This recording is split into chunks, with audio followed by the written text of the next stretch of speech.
All right, we are ready to proceed, and we have Mr. Kelly there in front of us. Mr. Kelly, good morning. Morning. Sir, would you introduce yourself? Tell us your name and your DOC number. My name is Samuel Kelly III, DOC number 405535. All right, Mr. Kelly, and I see you're represented by counsel. We'd like for them to introduce themselves, please. Good morning, Ms. Renatza. Robert Lancaster with the LSU Parole and Reentry Clinic here today for Mr. Kelly. With me is Gabrielle Daigle. She's a second-year student at the LSU Law Center. She's been assisting Mr. Kelly in the preparation of this hearing. She helped prepare the documents that were submitted by the LSU Law Clinic. She's a second-year student. She's not certified under Louisiana Supreme Court Rule 20. But she is able to make a statement of support at the end of the hearing if the committee deems it appropriate. All right, thank you. And I do have somewhat of a list of the folks who are at Angola. I have Christian Seymour. Yes, ma'am. And Keith Morse. Good morning. And would the other two individuals like to introduce themselves, please? Mary Loria, I'm his fiance. I'm Eric Nelson, speaking on Sam's behalf as a friend. Also joining us, we have the Parole Project, who is here in support. We have Troy DeLone, who's here by Zoom, Justin Kelly, and Dominique Minor. We also have a representative from the DA's office who will be speaking as well, and we'll call on him at the appropriate time to do so. Robert Luttrell, the victim's husband, will also be speaking. First, I'll read some identifying information into the record, Mr. Kelly. I'll ask you to confirm it. And then I'm going to turn it over to Mr. Roche in case it's been assigned to him this morning. He'll take the lead on the interview. So, Mr. Kelly, you are Samuel Kelly. Your DOC as stated is 405535. You were sentenced in Jefferson Parish, December 1998, to second-degree murder. You're serving a life sentence for that. Also, for criminal conspiracy of armed robbery, you have a 5-year sentence for that. Is that information correct, Mr. Kelly? Yes, ma'am. Would you, Mr. Roche has a presentation and some questions for you. Thank you, Madam Chairman. Good morning, Mr. Kelly. Good morning, sir. Mr. Kelly, I have a presentation, and then I will follow that presentation up with some questions. At any time, any information in my presentation is not accurate, would you please stop? Yes, sir. Madam Chairman, fellow board members, before us this morning, we have Samuel K. Kelly III, DOC number 45535. Kelly is here this morning seeking a recommendation for a commutation of sentence for his life plus 5-year sentence for 2 1998 convictions, one for second-degree murder, and the other for conspiracy to commit armed robbery. The victim of these heinous offenses was Mrs. Jennifer Luttrell, a 24-year-old manager of Chili's restaurant in Kenner, Louisiana, who was shot execution style in the back of her head as she was on her knees and later died at a hospital. After a lengthy investigation, Kelly was arrested on April 6, 1998, and charged with second-degree murder and criminal conspiracy to commit armed robbery. The actual offense happened 3 or 4 months earlier on December 21st, 1997. On November 7th, 1998, approximately 11 months after the offense, Mr. Kelly was found guilty by a jury of his peers of second-degree murder and conspiracy to commit armed robbery. On December 2nd, 1998, 19 days short of 1 year, he was sentenced to life at hard labor at DOC without benefit of probation, parole, or suspension and sentence.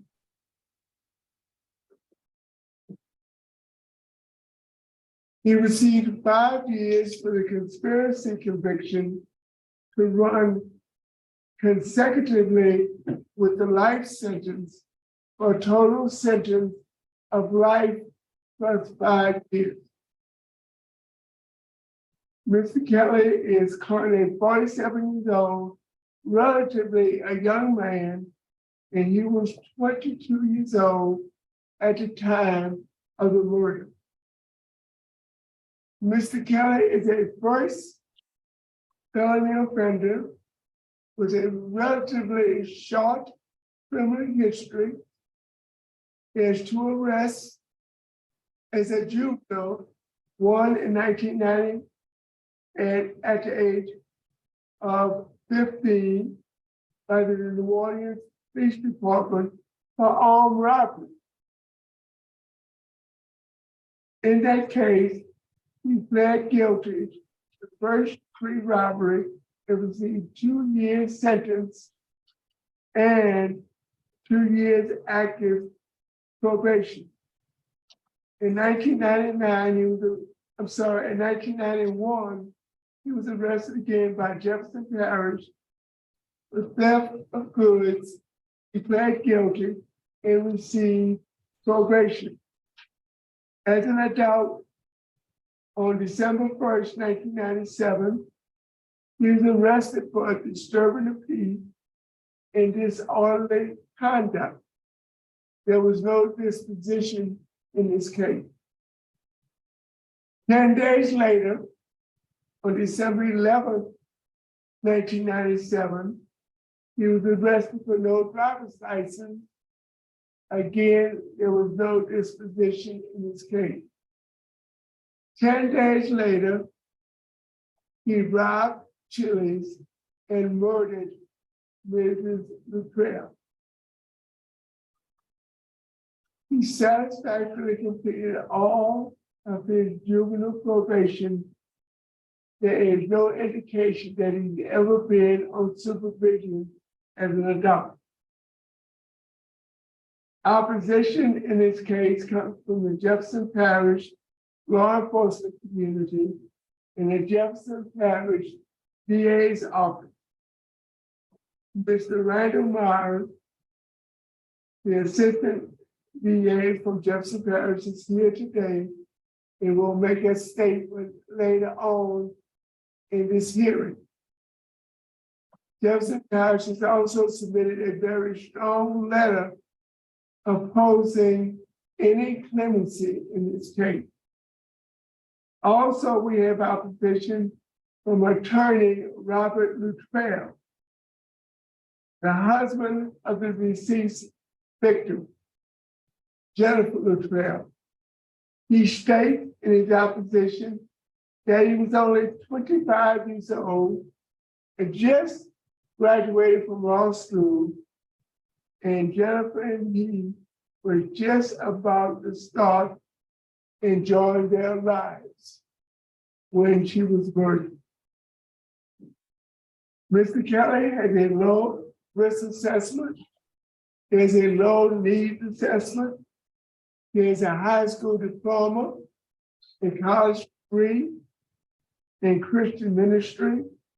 His current job is a substance abuse peer minister. He has a fair institution record He has 30 plus disciplinary write-ups. The last one being August 3rd, 2011, a number 10 for Friday. That was 11 and a half years ago. Mr. Kelly, something happened in 2011. You had 30 plus write-ups in your first 11 or 12 years of incarceration. Then all of a sudden, things turned around. You started taking programs. You started taking capacity and vocational training. What program, what event, or what person, or what happened that you can say was responsible for your disciplinary turnaround in 2011?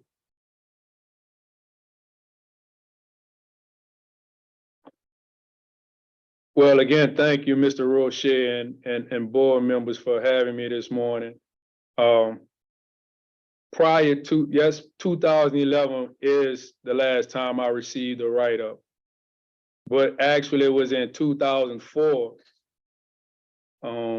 that my turning point actually began, and the reality of no longer wanting to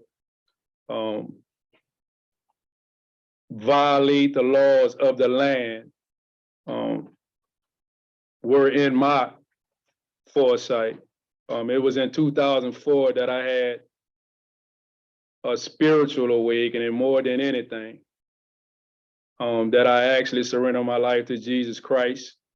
And it was in 2004 that I became acutely aware of the act or acts that I had transgressed against not only the family of Miss Latrell, but also against society, the community, my family, and all the shame that I brought upon so many people.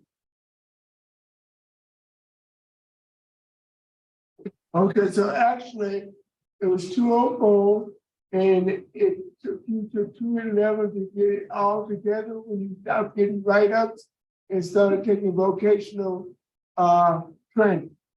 Yes, sir. Okay.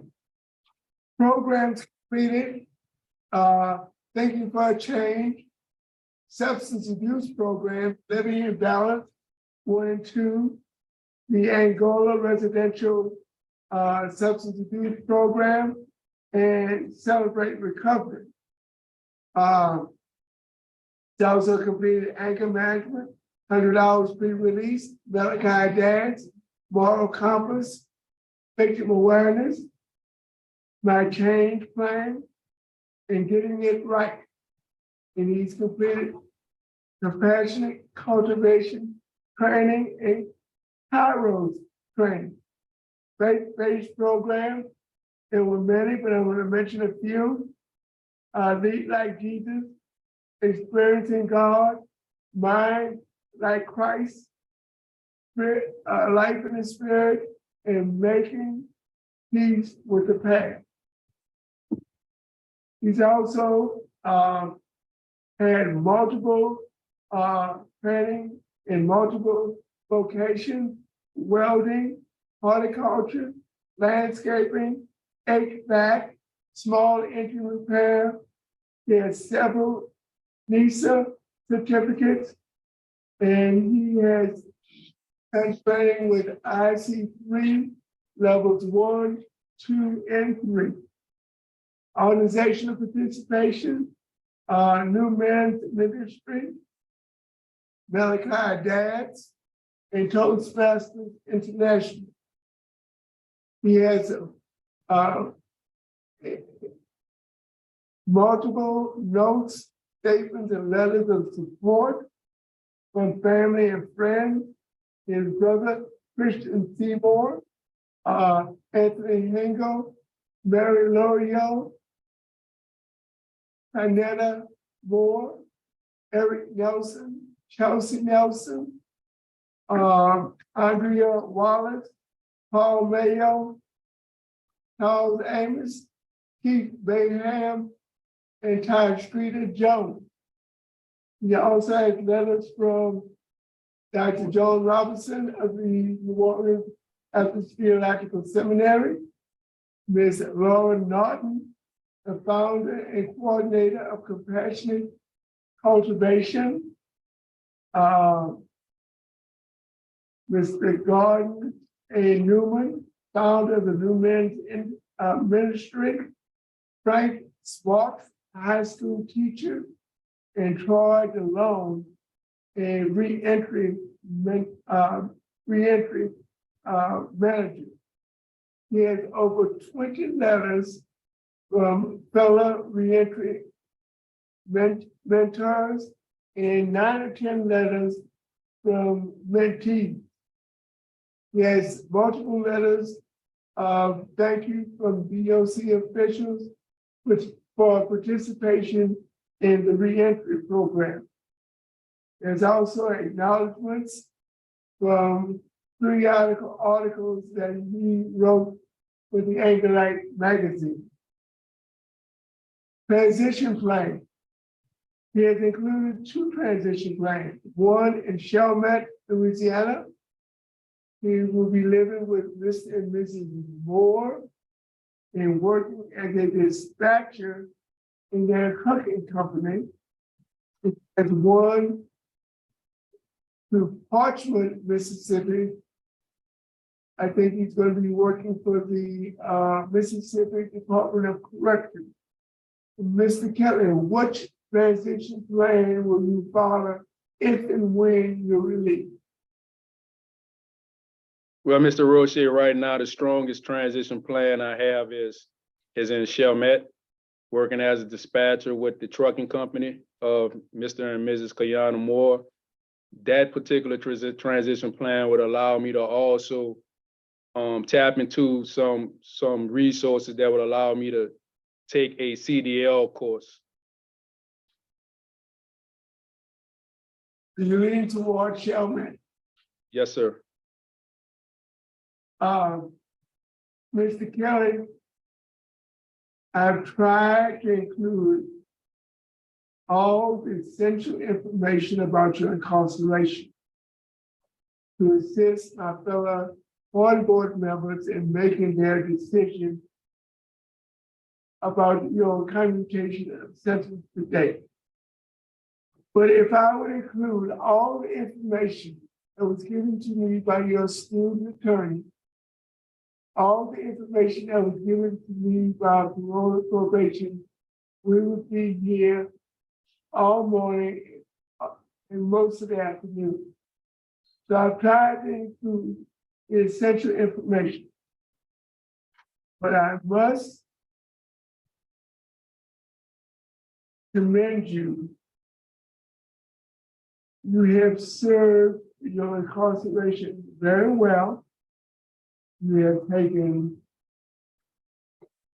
an inordinate amount of programs.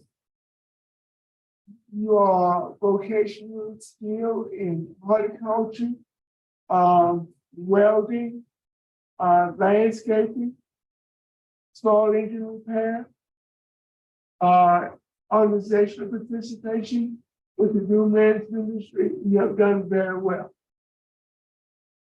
And you should be commended. And your disciplinary conduct has improved over the last 12 years. Oftentimes, you have to have a period of adjustment to incarceration. And you've done very well in the last 12 years of your incarceration. The first 11 or 12 years was not as good as it should have been.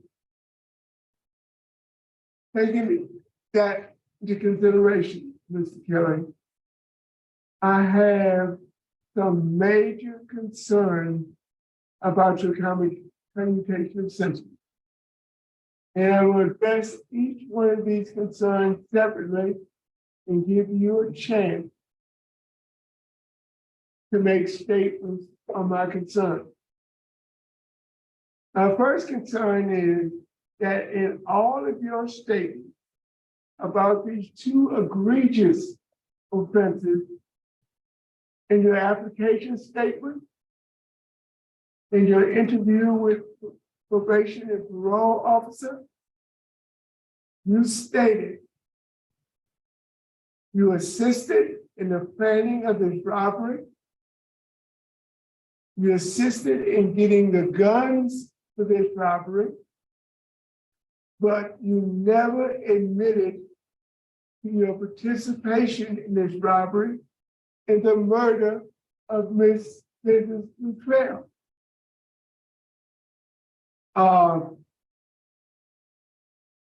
That concerns me. Today is a day of truth, Mr. Kelly. It is time that you take full responsibility for your actions.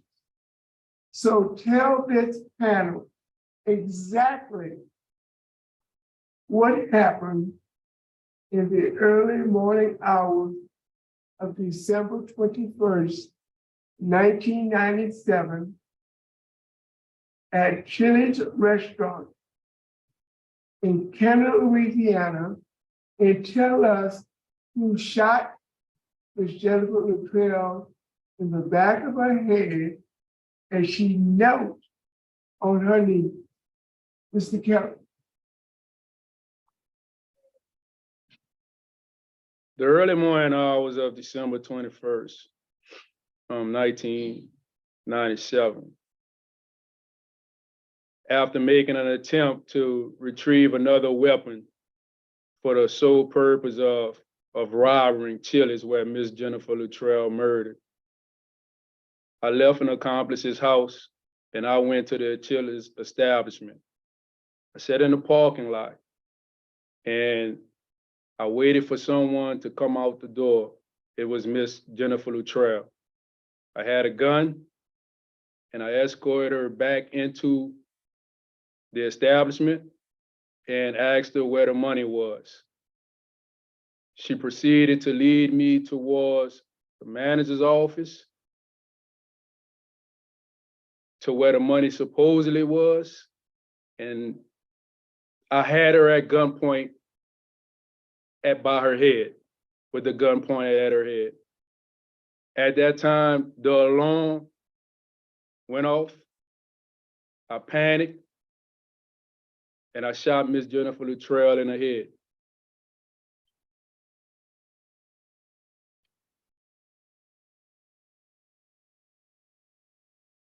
Thank you, sir. I appreciate you finally taking full responsibility. At no time before this hearing did you admit participation in the robbery and the murder of Mrs. Jennifer Luttrell. And I appreciate your honor. My second concern is, were you on any type of drugs, or were you consuming alcohol before you committed this crime? Yes, sir, I was using drugs. I was a heavy marijuana user prior to and leading up to the murder of Ms.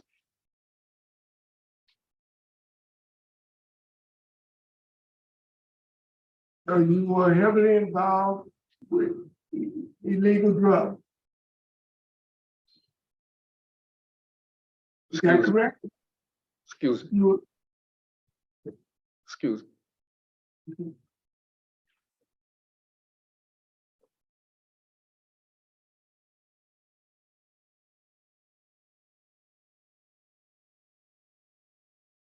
okay, Mr. Kelly?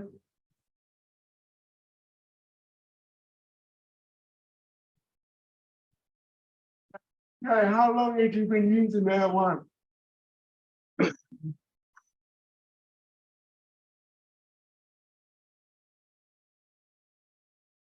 Since leaving college.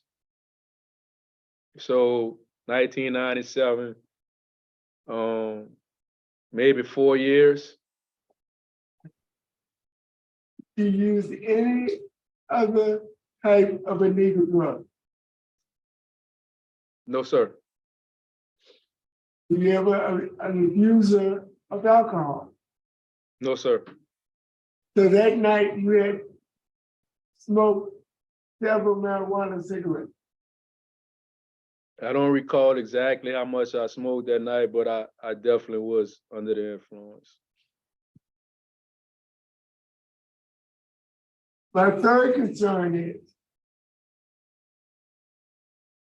retribution. April of this year will be only 25 years after your arrest.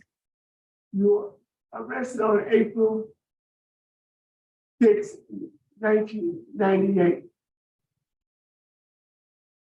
So you hadn't even served 25 years for a premeditated murder of a human being while committing felony on robbery.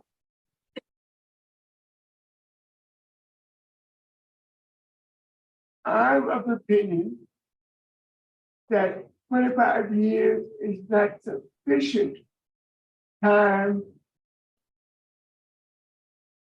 to serve retribution for this heinous, egregious offense.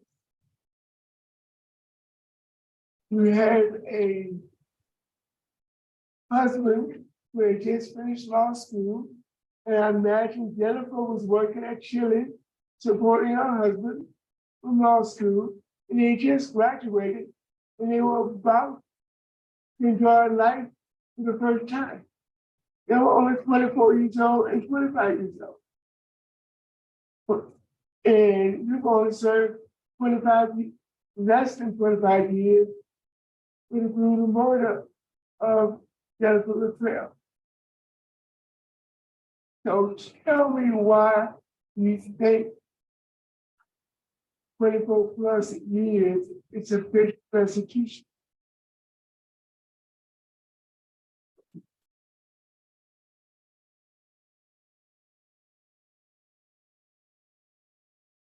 Mr. Roshi, I cannot,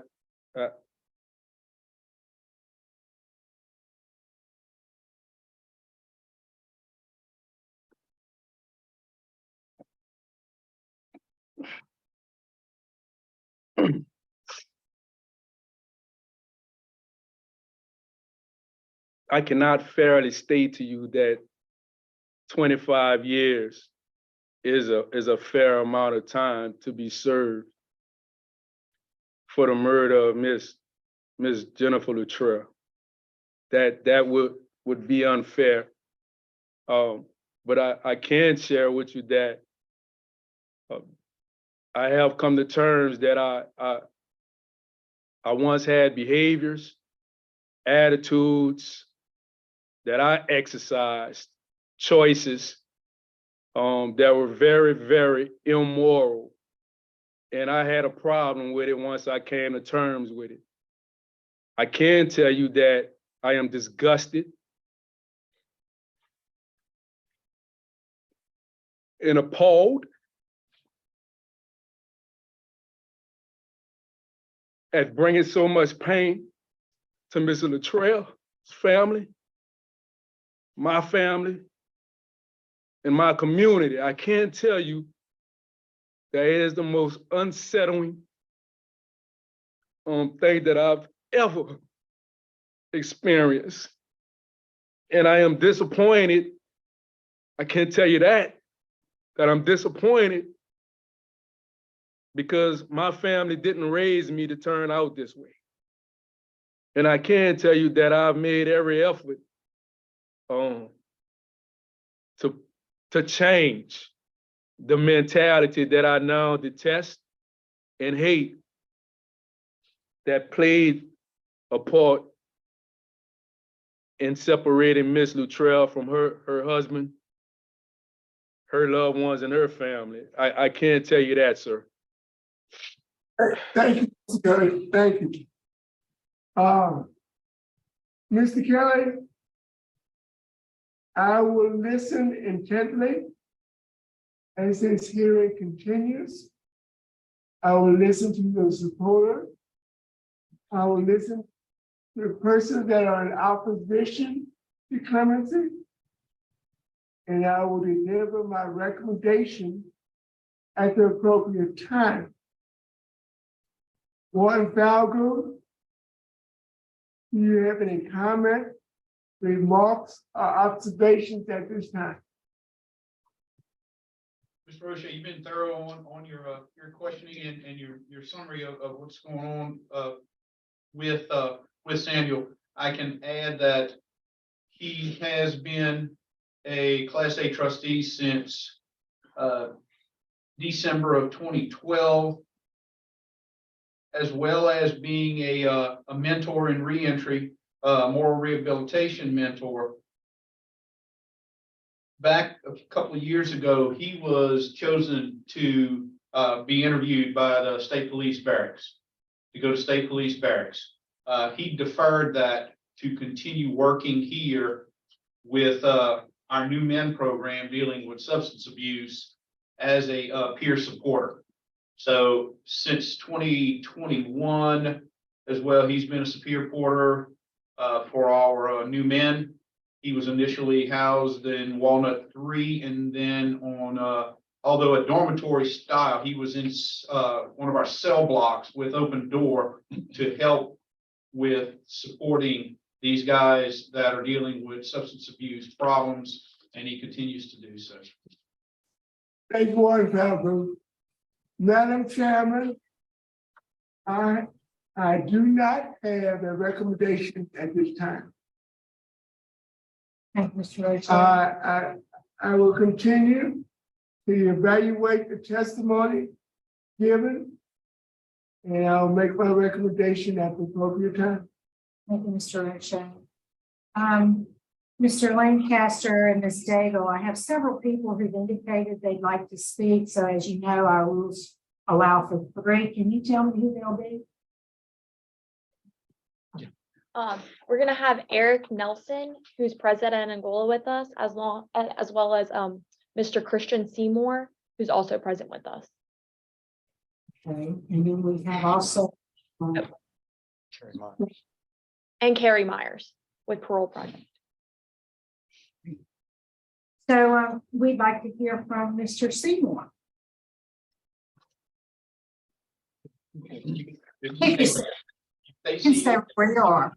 So you'll be fine right there. There you Good morning, board. With my statement, I have a few quotes as far as my brother. With this situation, I was 12 years old, and I have some statements for them. One is by John Wooden. The true test of a man's character is what he does when no one is watching. One by Martin Luther King is true measures of a man is not how he behaves in moments of comfort and convenience, but how he stands at times of controversy and challenges. In the Bible, it says in 2 Corinthians 5:17, therefore, if anyone is in Christ, he is a new creation. The old has passed away. Behold, the new has come. In Ezekiel 36:26, it says, and I will give you a new heart, a new spirit I will put within you. I will remove the heart of stone from your flesh and give you a heart of flesh. And the last scripture is Proverbs 23:7. It says, as a man thinketh in his heart, so is he. Meaning, if he is convicted in his mind, his heart, and his spirit to change, instead of hiding behind his words, his actions speaks for him. And as far as my brother, I learned a lot from this situation growing up. He he taught me not to make mistakes, not to make those same mistakes. He's been emotionally supportive to me and my family. Anytime I needed him, I sent a message on JPay, he calls me. You know, a testament to him being selfless.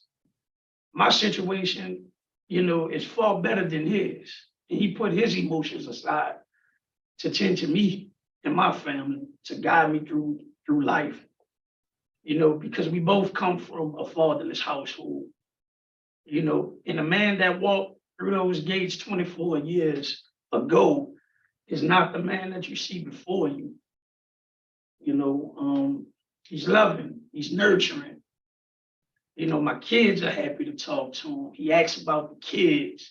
We just was talking about my oldest daughter getting a scholarship. You know, the father figure that I didn't have, Sam is that for me. You know, and the father figure that I wanted to be, I'm that for my kids. You know, and my big brother contributes to that. You know, I just want to say thank you for even giving us this opportunity.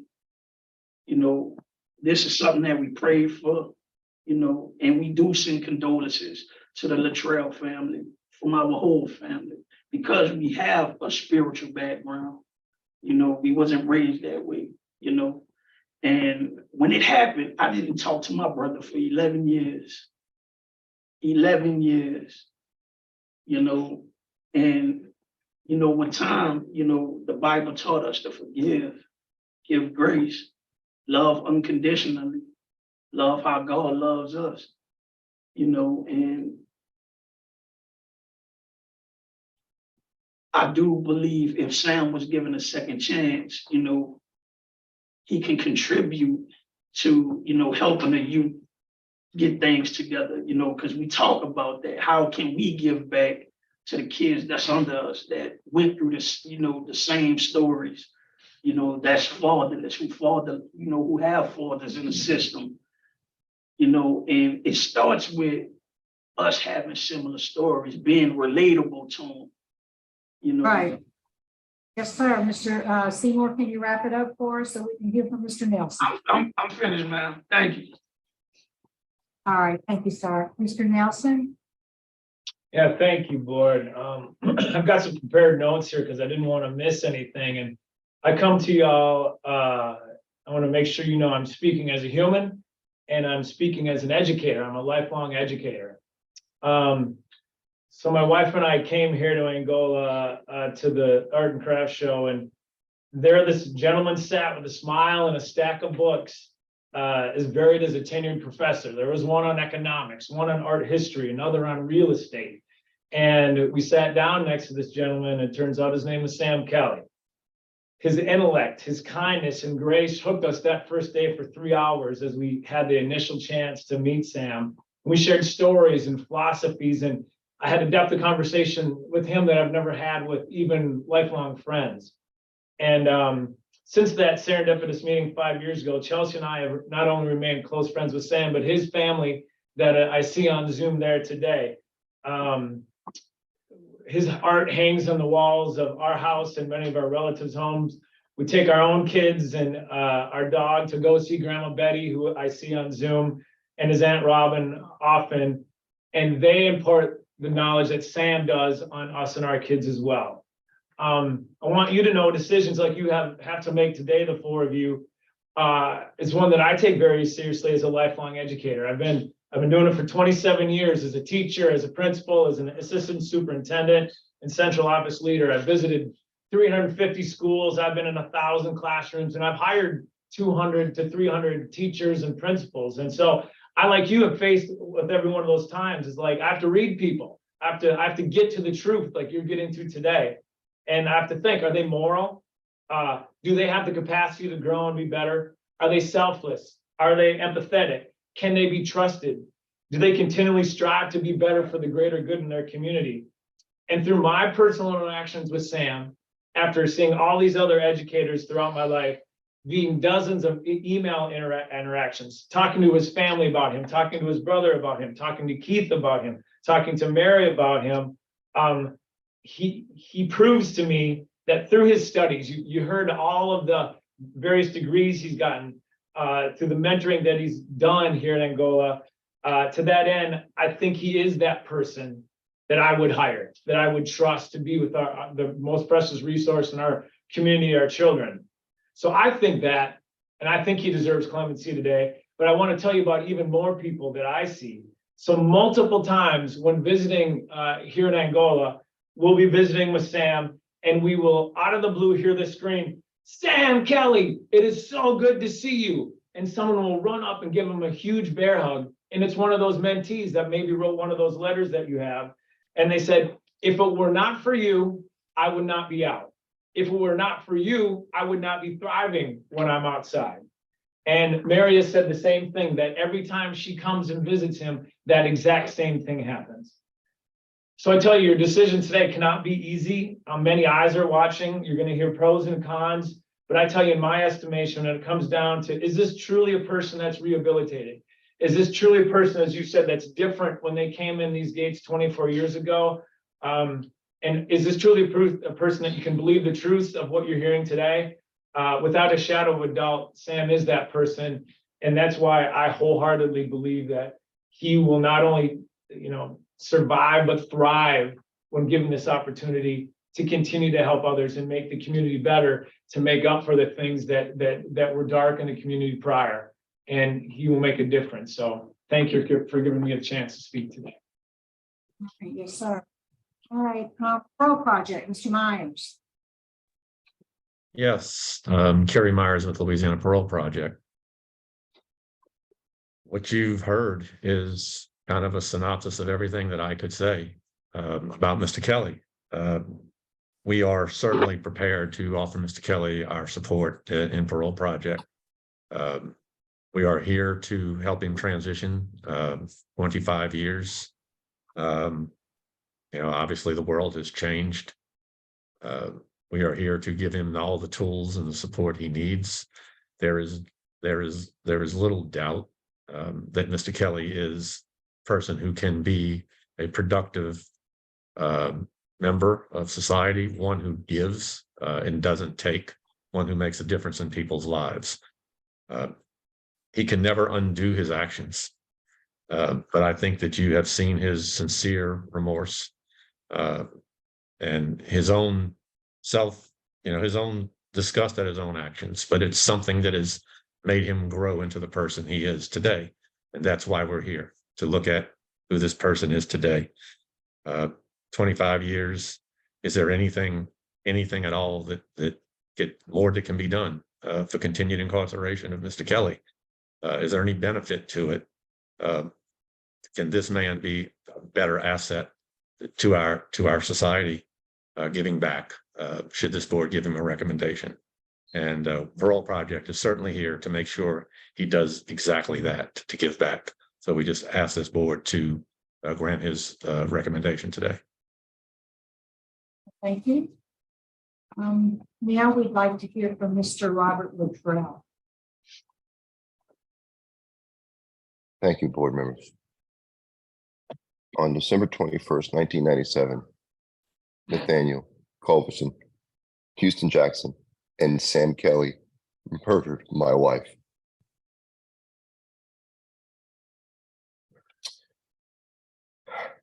He can never give that back. He can never,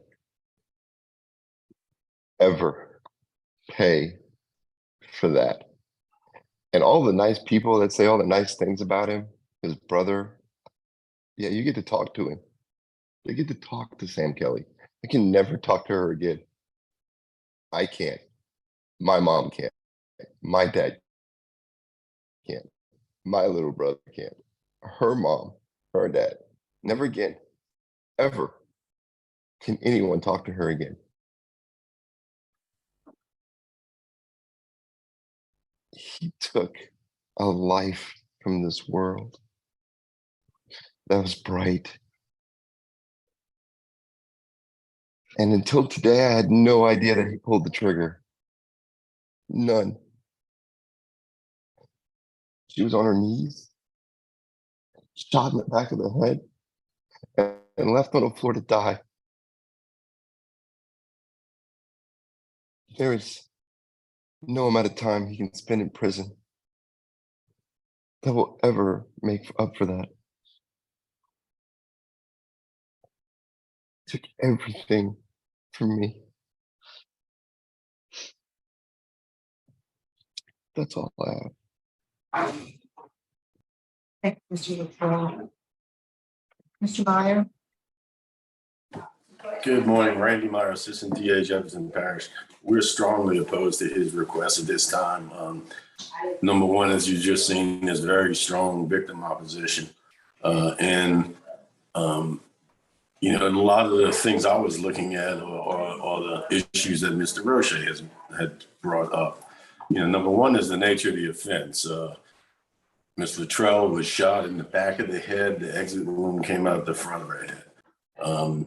She was just an innocent person doing a job. For that, Mr. Kelly is asking that he be released sometime. You know, today he's looking to get a commutation of sentence from his life sentence plus 5 years. But he's only served less than 25 years. You know, when you commit a crime, there's two things that you have to face. One is punishment.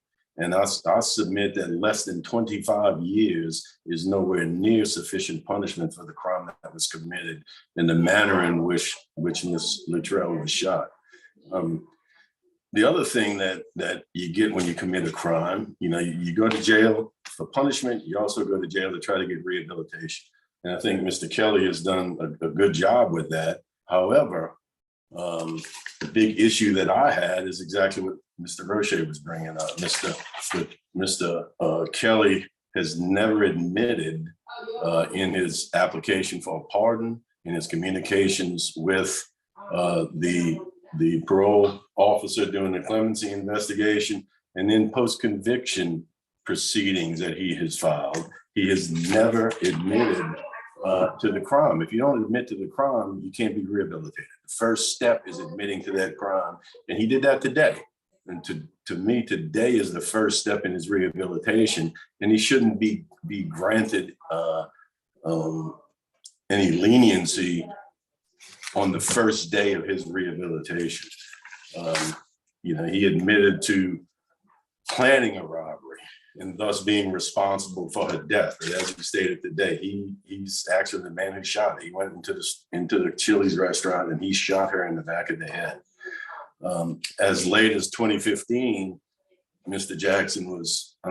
Kelly was filing post-conviction applications, contesting the conviction and contesting that there was some false statements made and contesting his conviction. In 2015, he was still not admitting to the facts of the crime that he has committed, and thus could not have started his rehabilitation until after that. And again, that's not till today. For those reasons, we are strongly opposed to his request and ask that this board deny his request for commutation of sentence. Thank you, Mr. Meyer. All right, that completes all our speakers. So Mr. Kelly, before we turn it over to Ms. Daigle, is there a statement you'd like to make to the board? Yes, yes, ma'am.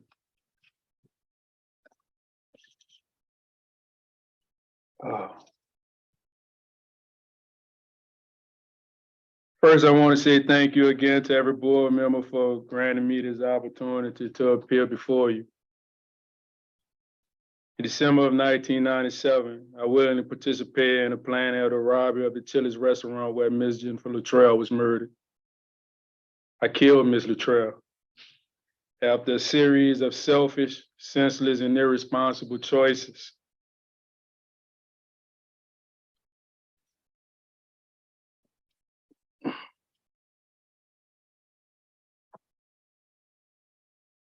She did not deserve this. No one deserved this. I was terribly wrong. I think the board dropped off. The board dropped. So just hang on one second.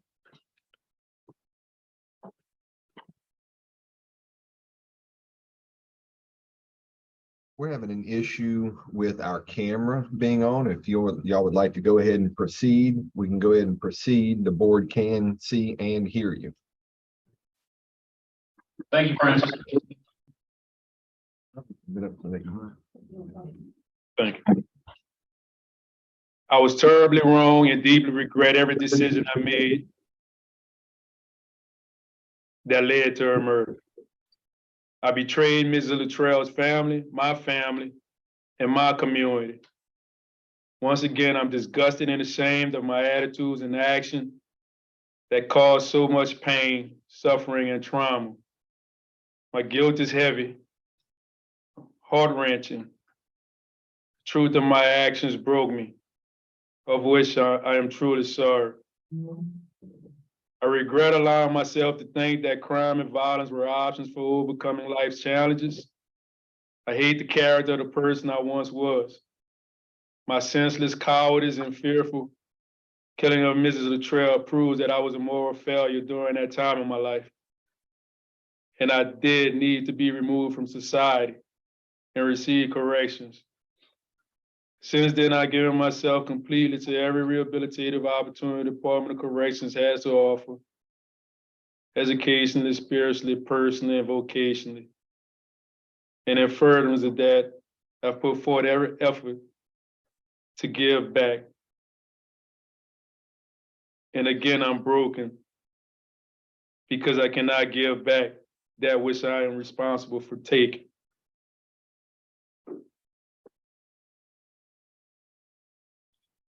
It is no longer a job to me to do what I do. It is now my duty to help prevent senseless acts of victimization.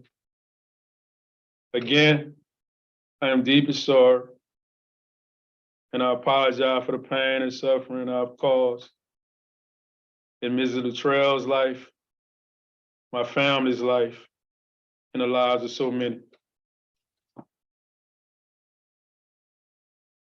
Thank you. We're working on our video, but we can see you and hear you if you'd like to proceed with your presentation. Thank you, Chairman and members of the board. After listening to Mr. Kelly and the speakers today, one thing is for certain. Mr. Kelly is a changed man. He is not the once selfish, self-absorbed, defiant, anti-authority, drug addict 22-year-old. Rather, he's empathetic, studious, mature, and wise. He has participated and has been a leader in almost every program that LSP has to offer. And his decision-making patterns and thought processing skills have greatly changed. He does not justify, blame, or minimize anything he has done. Instead, he has an open mindset, and he's come to terms with the reality and circumstances, and he doesn't let that stunt his growth. He self-reflects before he self-reveals and self-destructs.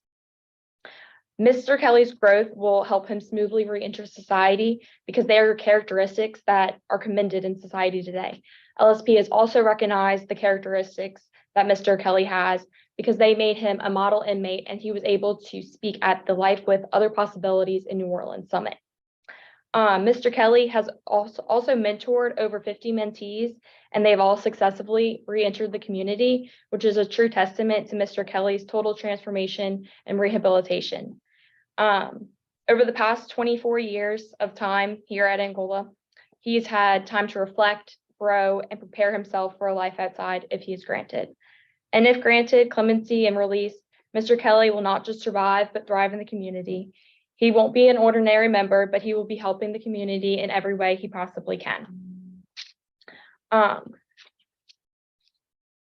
And so for these reasons and any other that may appear apparent to this honorable board, Mr. Kelly respectfully requests a recommendation to commute both of his sentences to a term of 48 years. Thank you. If the board is prepared to vote, Mr. Roche will be voting first. Mr. Kelly, Yes, sir. can you hear me? Yes, sir. Mr. Kelly, you have done very well in your incarceration. You have armed yourself with multiple vocations. You have taken all the substance abuse programs that the Louisiana State Penitentiary has to offer and all the other programs, and you're heavily involved in faith-based programs, also heavily involved in community service. I would like to give you a recommendation today, but I think a recommendation of a commutation of sentence to 99 years with 30 years served would give the victims time to adjust to your release. Because the victim, especially the husband and the parents, are still suffering emotionally from the murder of their daughter and wife. And I would like to see serve at least 30 years. But based on state laws, if I made a recommendation of 99 years after serving 30, it would be superseded by state law. So based on that, based upon opposition from the family who is adamantly opposed to your clemency, law enforcement opposition from the DA's office, the nature of the offenses that you committed, premeditated murder, and an insufficient time served, my vote is to deny your request. Thank you, Mr. Roach. Mr. Marabella.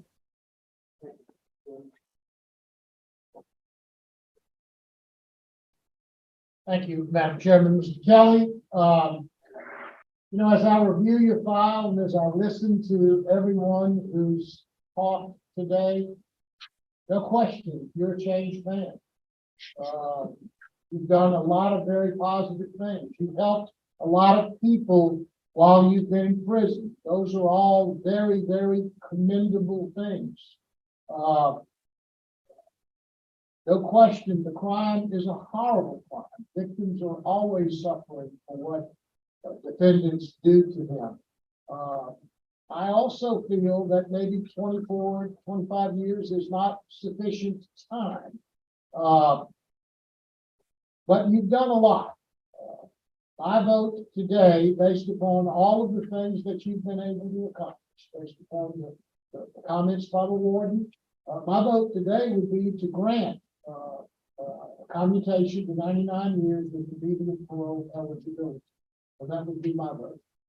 Mr. Freeman. This is a tough one for as far as I think you've done everything you can in Angola and probably gotten most of what you needed to get out of it. But as Mr. Roche says, it's also a restitution to a crime, and that's a sentence. And manslaughter, you would get 40 years or 25 years. So for murder, I just can't see 24 years as being enough time. So my vote is to deny. All right, Mr. Kelly. This is no easy case. I've listened carefully to everybody that's talking, you in particular, about who you were and who you are, and listening out the documents in the record and the folks who have spoken on your behalf, and certainly listening to Mr. Luttrell in the DA's office. I believe that you're not the same person that you were that committed this horrible crime. I would be willing to give you a chance and vote as Mr. Marabella did to commute your sentence to 99 years with parole eligibility. So that would be my vote. However, we've received 2 votes to deny, 2 votes to grant. So the outcome of today's proceedings is that your application for clemency has been denied. Thank you. Thank you. Thank you.